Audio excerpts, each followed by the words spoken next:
Hello, you lovely people. This is me, the Bombay Chef Varun Inamdar, and welcome to Rajshri Food. But the recipe for now, zucchini in pesto sauce. Let's begin. Well, several moons back, a new tool took light in the culinary scene, and that is a spiralizer. Well, various forms of spiralizers actually took birth, but the origination was done by this person called Ali Malfucci. If you don't have this, invest in one. It's a nice tool to have.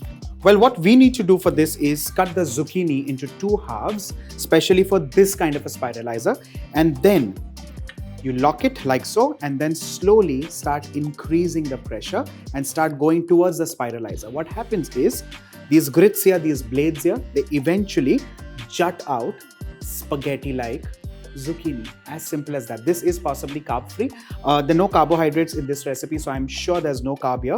For all those ones who are looking at a carb-free pasta, go all out and make this recipe. Snip the ends off. Cut this into a half. And poke this onto this side of the spiralizer.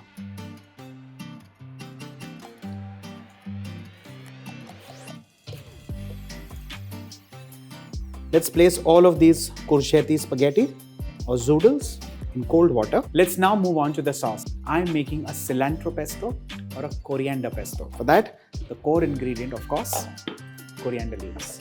Snip this roughly. Let's add in some cashew nuts. Like the original recipe calls for pine nuts. I'm adding in a little bit of zing, a little bit of spice in this recipe, and that's the only reason why I'm adding in some chilies. Couple of cloves of garlic, a touch of salt to ensure that the color remains bright emerald-like. To make a coarse or a fine paste, you need some oil. This regular vegetable oil, and along with this, some Parmesan cheese. We cover this and we grind this up.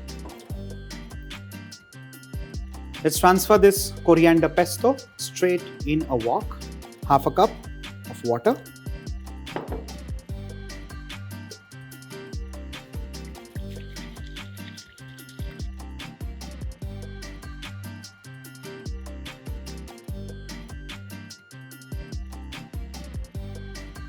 Let's turn the flame on and allow this to boil for a couple of seconds.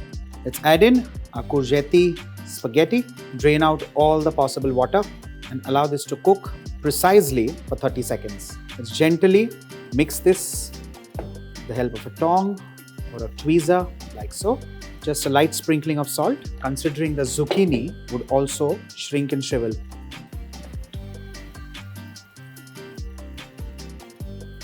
With this, my version of zoodles or Coriander spaghetti done and ready. Well, simple, easy, quick going, humble and absolutely stunning looking on the table. You add in some cherry tomatoes, generous sprinkling of Parmesan, some more black pepper, and there you have the most amazing, stunning Italian, well maybe not, my version of zoodles done and ready.